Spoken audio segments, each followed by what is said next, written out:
have become final English माध्यम, हिंदी माध्यम, both the student. I am Dr. A.K. Mansoori again before you through video lectures.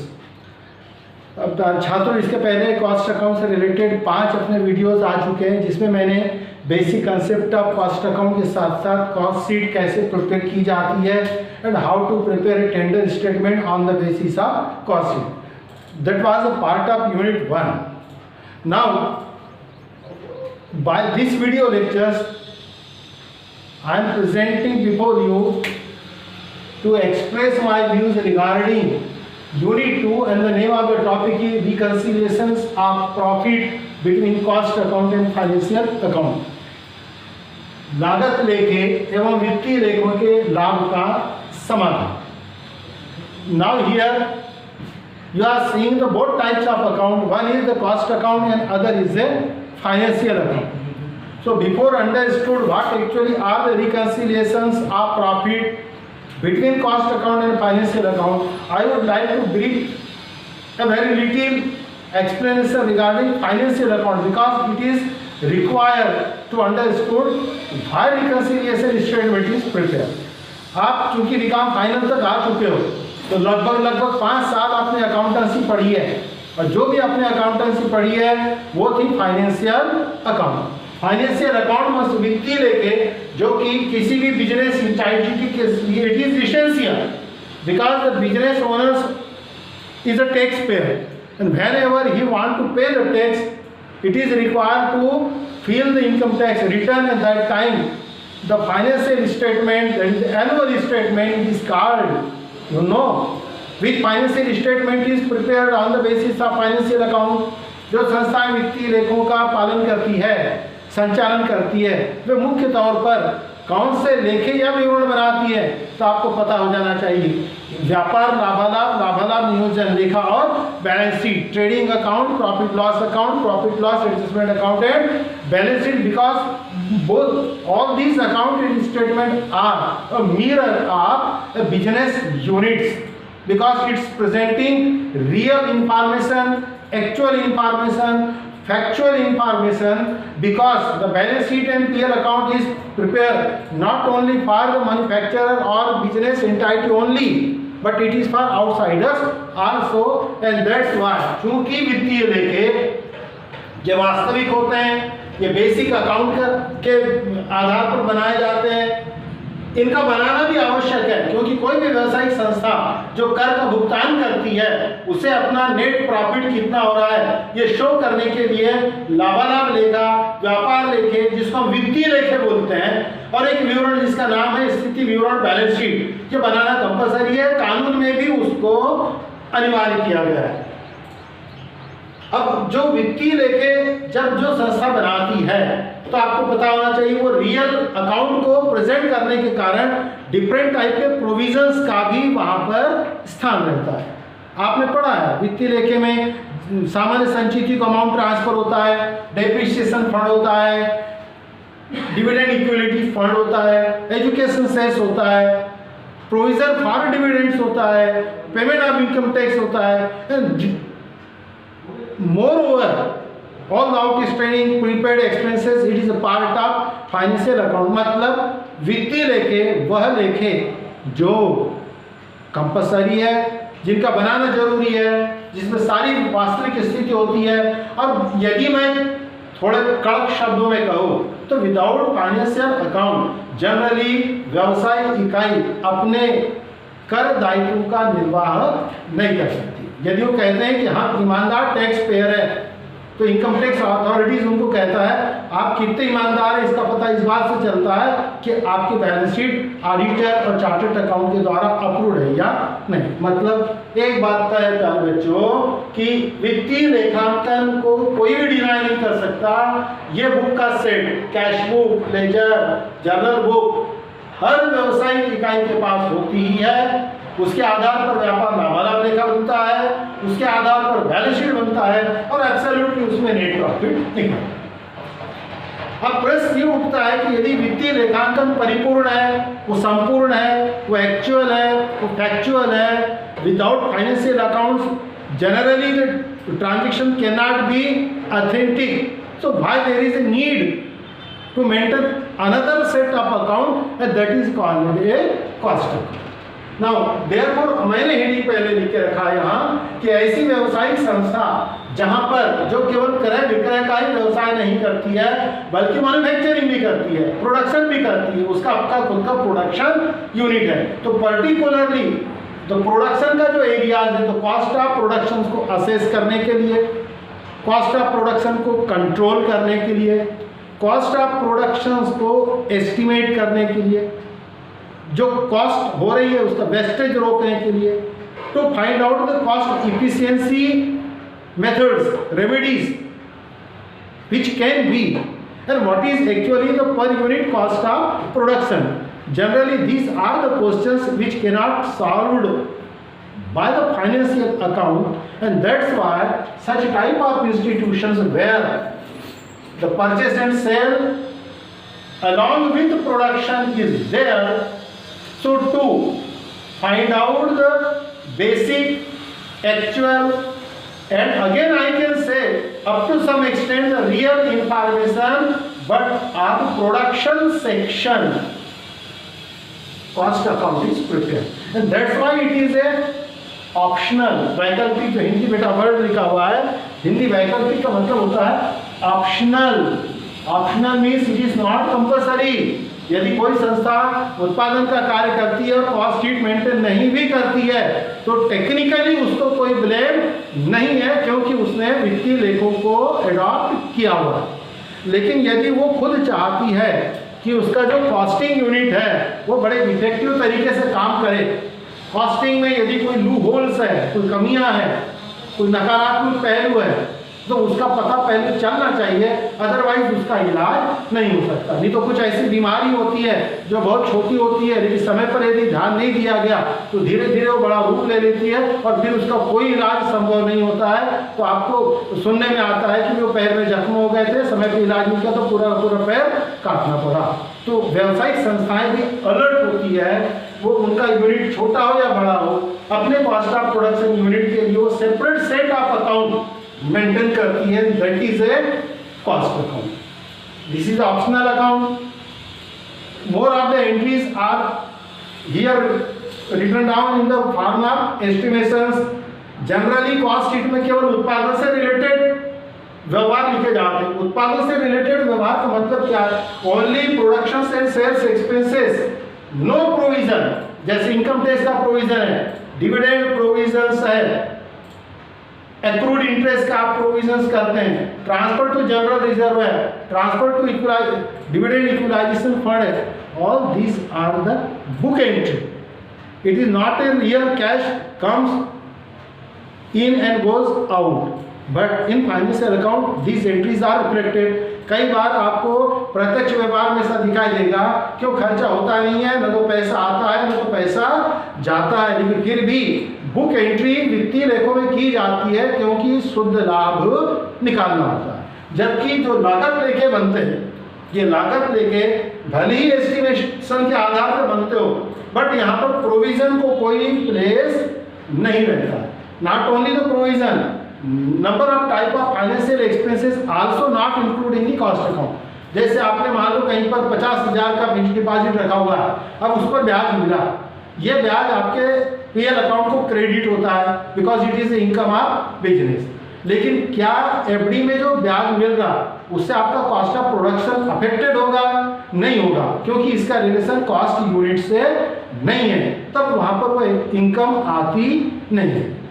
अब आप बोलेंगे तो सर ठीक है ना, कौन सी बड़ी बात है सर, फाइनेंशियल अकाउंट फाइनेंशियल के रूल से बन रहा है, कॉस्ट अकाउंट कॉस्ट के रूल से बन रहा है, इसमें बताइए कि कौन सा अकाउंट गलत है. तो आंसर है कि नो अकाउंट इज रॉन्ग. न तो फाइनेंशियल अकाउंट गलत है न तो कॉस्ट अकाउंट गलत है. तो फिर सर प्रश्न कहाँ उठ रहा है? अब प्रश्न उठ रहा है, प्रश्न इसलिए उठ रहा है कि जब आप वित्तीय लेखे बना करके उसको प्रेजेंट करते हैं तो वहाँ पर प्रॉफिट दिखता है 5,000 रुपये और जब आप कॉस्ट अकाउंट बनाते हैं तो वहाँ पर आपको प्रॉफिट दिखता है 4,000 रुपये. थोड़ा सा ब्लैक बोर्ड आपको कंफ्यूज करेगा, इसलिए मैं ये प्रॉफिट का एक डाटा सुधार लेता हूँ 1 मिनट आपको समझाने के हिसाब से, क्योंकि मैंने एक जगह और उदाहरण दिया हुआ है. ये फाइनेंशियल 5,000 और कॉस्ट का profit 6,000 500. Now there is a difference of 1500 because the business unit is not both. Business unit is one. Suppose this is alpha company. So this the financial account is maintained by the alpha company as well as this cost account is also maintained by the alpha company. The profit of alpha company according to financial account is 5,000 rupees and the profit according to cost account of alpha company is 6,500. So automatically you are seeing here there are the difference of 1,500 in the profit. Now what is the reason? प्रश्न ये उठेगा कि आप में से कोई भी बोल सकता है कि सर यहाँ 5,000 का प्रॉफिट है, यहाँ 6,000 का प्रॉफिट है, तो सर प्रॉफिट सही कौन सा है? तो मेरे तरफ से पहला आंसर तो ये आएगा कि दोनों प्रॉफिट सही है, क्योंकि फाइनेंशियल अकाउंट ये फाइनेंशियल के नियम कायदों से बना हुआ है और कॉस्ट का प्रॉफिट कॉस्ट के नियम कायदे से बना। तो सर दोनों के नियम कायदे सरीके नहीं है क्या, एक जैसे नहीं है क्या? हाँ, दोनों के नियम एक जैसे नहीं है। तो सर दोनों के नियम में क्या फर्क है? वही तो मैंने थोड़ी देर पहले आपको बताया कि वित्तीय लेखे मूल लेखे है, फंडामेंटल अकाउंट है, बेसिक अकाउंट है, रियल अकाउंट है, फैक्चुअल अकाउंट है, एक्चुअल अकाउंट है, and it is moreover the compulsory account because it's cover all the transaction whatever it may be, cost of production हो, financial हो, non financial हो, real entries हो, book entries हो, all transactions are included in the financial account because ये आपके tax purpose के लिए actual profit drawn करता है। Where is the cost account भी बोगस अकाउंट नहीं है, ये भी एक प्रकार का रियल अकाउंट है, ये भी एक्चुअल है, but because the method is optional to find out just only the profit of costing department. आपके पूरे बिजनेस यूनिट में एक अलग यूनिट है कॉस्ट अकाउंट का, वहां पर ये मेंटेन होता है, ये एंटायर बिजनेस से इसका कोई लेना देना नहीं। इसीलिए मैंने एक सिंपल सा आपका एग्जांपल दिया कि फिक्स डिपॉजिट के ऊपर यदि इंटरेस्ट मिलता है तो वो कॉस्टिंग डिपार्टमेंट का आउटलुक नहीं है, it is none of the business of cost account, इसलिए वो यहाँ नहीं है। तो बेसिकली अब आपको ये पता चल गया यदि एक ही प्रकार की संस्था अपने व्यवसाय को संचालित करते समय दो प्रकार के अकाउंटिंग सेट मेंटेन करती है, जिसमें एक लागत लेखांकन होता है और एक वित्तीय लेखांकन होता है, that time the profit may be equal और may not be equal of both the set of books and therefore if suppose there is a difference and even if there is not difference it should be reconciled. यानी आपको मुझे ये बताना है ये भी सही है और ये 6,500 का भी प्रॉफिट सही है, तो एक सर आप उसको एक्सेप्ट नहीं करोगे सर क्या बात कर रहे हैं, जब दोनों में 1,500 का फर्क है और आप बोल रहे हैं कि दोनों प्रॉफिट एक्चुअल है, हमको प्रूव करके बताइए। जब मैं आपको प्रूव करके बताने की बात आएगी या आप किसी को प्रूव कर रहे हैं, उसका मतलब ही है आप उसका समाधान करें। मैं खुद यहाँ पढ़ा रहा हूँ, मैं बोलता है कि मैं एग्रीड नहीं करता हूँ, ये 5,000 का प्रॉफिट अलग है, 6,500 अलग है, तो आप मुझे एग्रीड कराइए, मतलब मेरा समाधान करा दो, मुझे संतुष्ट करा दो। वो हिंदी वर्ड से बना हुआ है समाधान, जिसको कहा जाता है मिलान in absolute in English this is the reconciliation of profit between cost account and finance. अब प्रश्न उठता है कि सर दोनों प्रॉफिट के बीच में डिफरेंस आता क्यों है? तो basic reason between these differences, look here, this is the transactions, ये ट्रांजेक्शन मान लो स्टॉक है, अब ये तो स्टॉक है, फाइनेंशियल अकाउंट में लिखा है 5,000 रुपए और कॉस्ट अकाउंट में लिखा है 4,500 रुपए। So because same amount return down in the both the sets in a different method. अब जब 5,000 का खर्चा वित्तीय लेखे में लिखा है और यही एक्सपेंसेस 4,500 यहाँ लिखा हुआ है, तो सीधी सी बात है खर्चा जिस अकाउंट में कम है उस अकाउंट का प्रॉफिट क्या होगा कोई बताएगा? आप चूंकि मेरे साथ बैठे नहीं हो इसलिए आपका मन क्या बोल रहा है।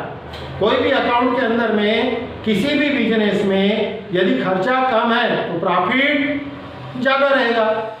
यहाँ पर देखिए ये ओपनिंग स्टॉक 5 है, ये कॉस्ट का 4,500 है, कॉस्ट में एक्सपेंसेस कम है, एब्सोल्युटली कॉस्ट का प्रॉफिट ज्यादा होगा। Closing stock 4,000 rupees are in the financial account, but it is 4,500 in cost account. Here the closing stock is a part of credit. तो आप अपने आंखों के सामने पूरे फाइनेंशियल अकाउंट का, ट्रेडिंग अकाउंट का नक्शा सामने रखो। यदि आपके क्रेडिट साइड की एक ट्रांजैक्शंस है और दो अकाउंट है, वहां पर एक अकाउंट में वो 4,000 है, दूसरे अकाउंट में 4,500 है, अब्सोल्युटली ज्यादा टोटल किसकी रहेगी? 4,500 वाली की, तो उसका प्रॉफिट भी ज्यादा रहेगा। एक्सपेंसेस फाइनेंशियल में 2,500 है, कॉस्ट में 2,000 है, तो जो खर्चा कम करेगा उसका प्रॉफिट ज्यादा रहेगा, जो खर्चा ज्यादा करेगा उसका प्रॉफिट कम रहेगा। Interest on FD 3,000 rupees received, it is recorded in the financial account and that's why the financial account profit is more than cost account, because there is no record of interest on FD in cost account.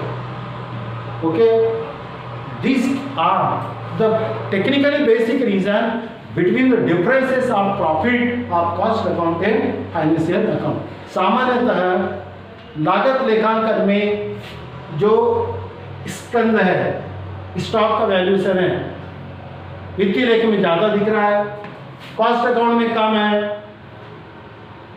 जहां पर कम है उसका profit ज़्यादा रहेगा, तो दोनों के बीच में प्रॉफिट का एक तो ये रीज़न होता है। ये जो क्लोजिंग स्टॉक है ये कॉस्ट में ज़्यादा दिख रहा है।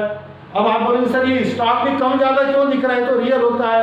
नहीं, आप 11वीं से पढ़ते आ रहे, आपको पता है फाइनेंशियल अकाउंट में स्टॉक का वैल्यूएशन किस बेस पर होता है? On the base of cost or market value, whichever is less or more. Less. Very good. So this is the method in financial account. But in cost account, normally the stocks are valued at cost, whatever it may be. वहाँ पर market price को कोई place नहीं है। ये वो reason. अब जैसे है इंटरेस्ट ऑन एफडी, मैं 3 बार आपको आज की इस वीडियो में एग्जांपल दे चुका हूँ कि एफडी का इंटरेस्ट फाइनेंशियल अकाउंट में रहता है बिकॉज इट इज इनकम, और वो इनकम को बढ़ाता है तो प्रॉफिट ज़्यादा रहेगा। लेकिन बेटा फिक्स डिपॉजिट का इंटरेस्ट से कॉस्ट ऑफ प्रोडक्शन को अफेक्टेड होगी क्या? नहीं होगी, इसीलिए वो कॉस्ट अकाउंट में नहीं होगी। अब जो भी हो, रीजन तो पता चल गया। पहला फंडामेंटल क्या हुआ कि एक व्यवसायिक इकाई जो लागत और वित्तीय लेखे दोनों को मेंटेन करती है, वहां पर लागत लेखांकन और वित्तीय लेखांकन के मध्य जो प्रॉफिट ड्रॉ होगा वो नॉर्मली इक्वल नहीं होगा, दोनों के बीच में डिफरेंस होता है। इस डिफर प्रॉफिट को इक्वलाइज करने के लिए या रिकंसाइल करने के लिए एक प्रोसेस से होकर गुजरना होता है, that is A reconciliation process. तो बेसिक प्रॉब्लम क्रिएट होता है कि सर एक ही यूनिट की भले ही 2 सेट ऑफ अकाउंट है बट 1 बिजनेस यूनिट है, तो उनके बीच में प्रॉफिट अलग अलग क्यों आ रहा है? तो उसका बेसिक रीजन है the fundamental science of maintain the both the set of account. कहीं पर कोई बोगस काम नहीं है, कहीं कोई करप्शंस नहीं है, कहीं कोई कमीशंस नहीं है, कहीं कोई रेक्टिफिकेशन ऑफ एरर नहीं है। फाइनेंशियल अकाउंट अपने रूल से बनेगा। अब आप बोलोगे कि भी स्कूल कॉलेज के रूल से चलने को ना तो चलेगा क्या? नहीं, स्कूल का रूल स्कूल में फॉलो होगा, कॉलेज का रूल कॉलेज में फॉलो होगा। सेम प्रोसीजर है। फाइनेंशियल अकाउंट बुक कीपिंग और accountancy, standard of accounting, concept and convention के बेस पर चलता है। कॉस्ट अकाउंट का अपना एक अलग साइंस है। अब दोनों के बीच में प्रॉफिट है, तो थोड़ा सा आप सामने वाला व्यक्ति नाराज हो रहा है, वो बोलता है नहीं ये सही है कि ये वाला प्रॉफिट सही है, 6,500 सही है कि 5,000 सही है, मैं बोलता दोनों सही है, वो बोलेगा ये क्या बात कर रहे हैं, तो आप उसका समाधान कर दीजिए। अब उसका समाधान करने के लिए, उसको रिकंसाइल करने के लिए, उसको एग्रीड करने के लिए, उसको सेटिस्फाइड करने के लिए जो स्टेटमेंट आप बनाओगे that is reconciliation statement and it is the fundamental part of this topic. यही आपको बेसिकली बनाना है। वो बनता कैसे है तो देखिए, सबसे पहले स्टेटमेंट में हम पर्टिकुलर 2 अमाउंट के कॉलम बनाएंगे। The reconciliation problem will be start from the profit as per cost account. आप बोलोगे सर नॉर्मली ऐसा नहीं है कि आप फाइनेंशियल का नहीं ले सकते, but fundamental profit financial account का है, आपको उससे छेड़छाड़ की इजाजत नहीं। आपको कहीं कुछ कम ज्यादा करना है, प्लस माइनस करना है, आप कॉस्ट अकाउंट को कीजिए बिकॉज फाइनेंशियल अकाउंट है, फंडामेंटल अकाउंट है। So profit as per cost account. अब इन इसमें एक्सपेंसेस जो ओवर चार्ज है कॉस्ट अकाउंट में वो यहाँ पर प्लस किए जाएंगे। देयरफॉर मैंने इसका सेकंड टेक्निक क्या दिया है, the transaction which are the transaction of debit but more in cost.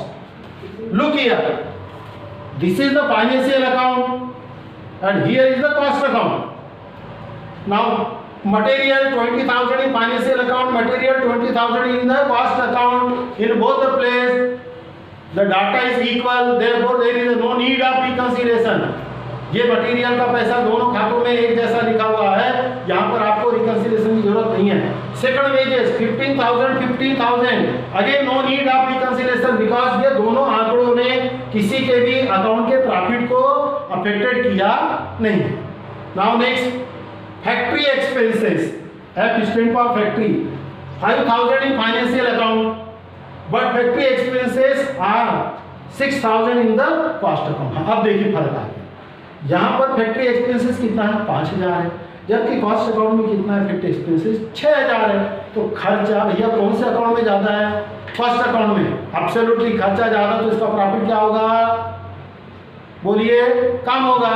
जब प्रॉफिट कम होगा तो इसके प्रॉफिट को आपको फाइनेंशियल के बराबर करना है। तो ये देखिए मेरी टिप्स, आपको बिल्कुल आसान तरीका बेटा याद रखो। आप कोई भी डेबिट ट्रांजैक्शन यदि कॉस्ट अकाउंट में ज़्यादा है आप उठा के उसको प्लस कर दो, और जो क्रेडिट का है तो वो फिर लेस होगा, उसको आप प्लस कर दो। जैसे यहाँ एक्सपेंसेस ओवर चार्ज, ये देखिए ये 6,000 का एक्सपेंसेस है, ये कॉस्ट अकाउंट में ज़्यादा है, ठीक है। कितने से 1,000 से, यहाँ प्लस हो जाएगा। इनकम जैसे इंटरेस्ट ऑन एवरी इनकम, ये कॉस्ट शीट में नहीं रहती है, प्लस होगी। Opening stock if suppose more in cost account it will be plus and if suppose closing stock is less. अब कई बार आपको जब रिकंसिलिएशन स्टेटमेंट आप बनाओगे तो आपको कुछ नहीं है, ये केवल 4 बातें याद रखो और पूरा रिकंसिलिएशन स्टेटमेंट बनाओ। आपको इतना याद है, डेबिट क्रेडिट तो समझता है, बिकम फाइनल में आप जा चुके हैं। अब जिसको डेबिट क्रेडिट भी नहीं समझता है तो थोड़ा सा उसको पढ़ना पड़ेगा। कुछ नहीं है, 2 बात मैंने आपको दी, सिर्फ 2 बुक याद रखो, financial account, cost account. Debit more in cost plus कर दो, जब debit more in cost plus करोगे तो क्रेडिट मोर क्या होगा, माइनस हो जाएगा, ये माइनस हो गया। क्रेडिट डेबिट मोर प्लस करो, क्रेडिट लेस प्लस करो, उसका अपोजिट है, डेबिट लेस है तो कॉस्ट में से माइनस कर दीजिए और उसके लिए सीधा है। एक्सपेंसेस ओवर चार्ज प्लस होगा, इनकम अंडर चार्ज प्लस होगी, ओपनिंग स्टॉक मोर प्लस होगा, क्लोजिंग स्टॉक लेस प्लस हो जाएगा। और इसका पूरा अपोजिट, एक्सपेंसेस लेस है माइनस होगा, इनकम मोर है माइनस होगी, ओपनिंग स्टॉक लेस है माइनस होगा, क्लोजिंग स्टॉक मोर है माइनस हो जाएगा। अब आपको ये कॉस्ट के प्रॉफिट में 1 + 1 माइनस करो, अल्टीमेटली प्रॉफिट निकल के आएगा, that is a profit as per PL account. अब मैं बोलूंगा तो आपको यहाँ निकल, देखिए कॉस्ट अकाउंट का प्रॉफिट 6,500।